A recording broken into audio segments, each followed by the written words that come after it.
Hey guys, so today is kind of a weird topic, but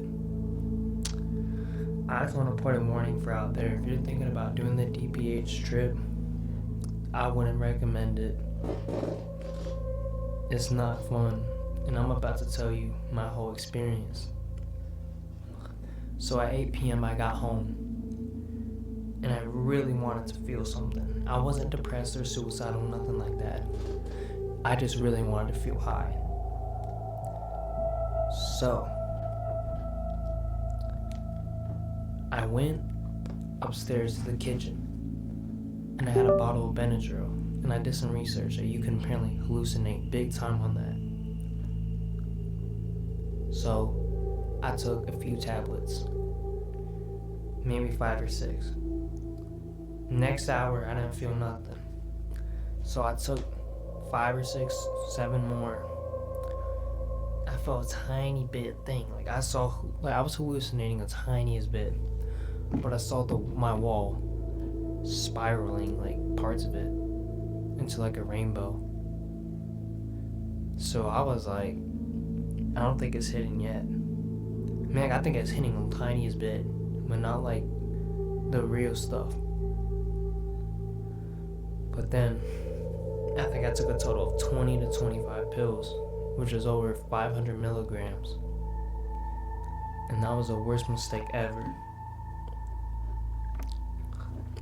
At first, I started to feel heavy, my legs felt really heavy. And I was like, this is kind of getting hard to walk. So, I went upstairs. And I just went up there, I don't know why. But I went downstairs again. And then I realized that I was really heavy, and I was starting to panic because I don't know what to do, because what if my parents found out?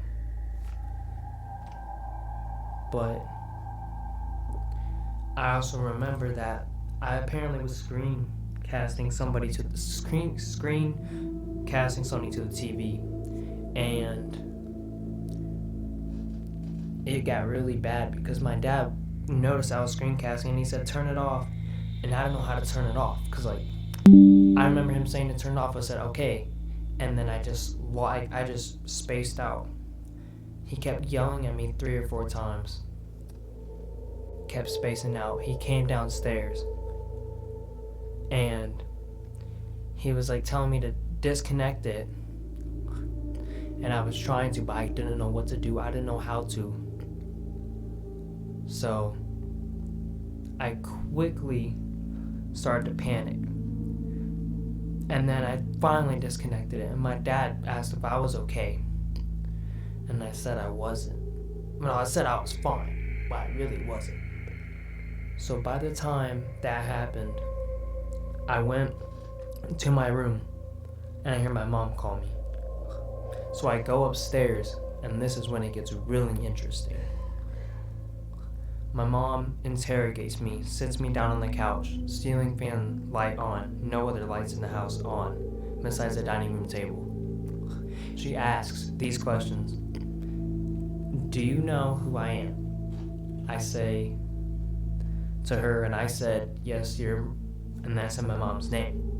But I didn't say that, because I thought what I said was her name.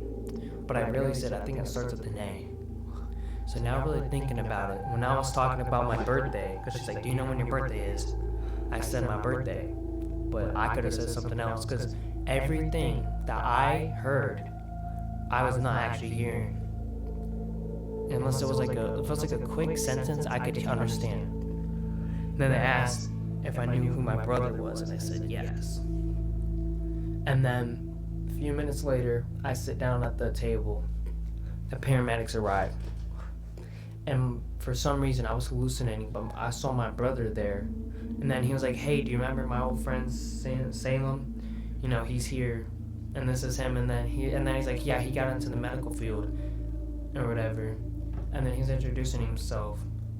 And then he's like, I remember you when you were little, when you were a little kid, and I just remember a whole bunch of stuff about you, but really, I didn't know who this man was.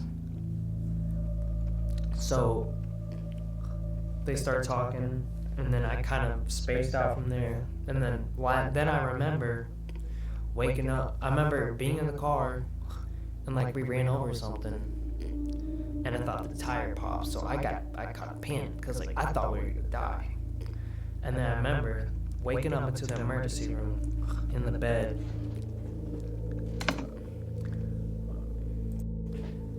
I started to really panic because I couldn't see anything. Like I was hallucinating that everything. I was just in a black void. Like everything was blacked out. Everything was black. Like I was like I was. It was like if when I was in my room, it was pitch black.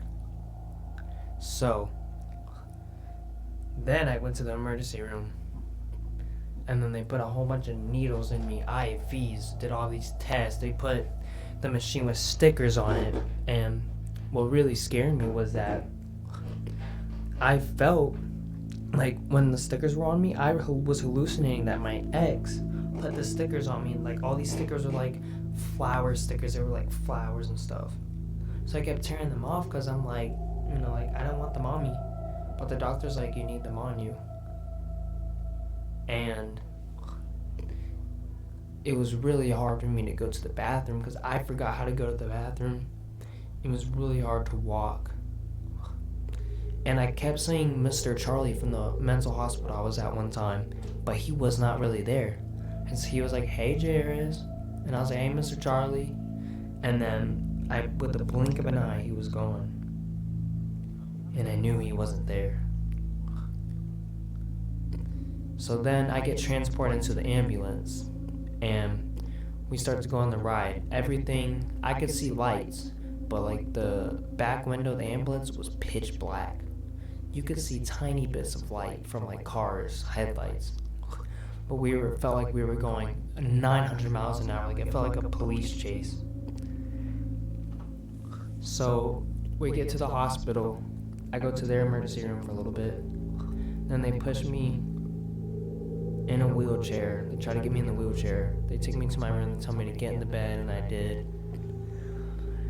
And then that's pretty much where it ended. I tried to get some sleep, but I didn't sleep for another 2 days. And then I got sleep last night.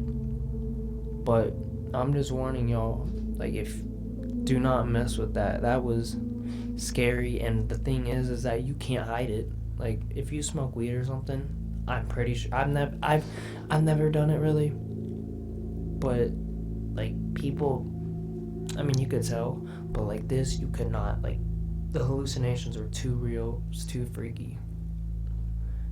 But that's really gonna sum it up for this. And I hope you like it, and I hope this teaches you something, and just be safe.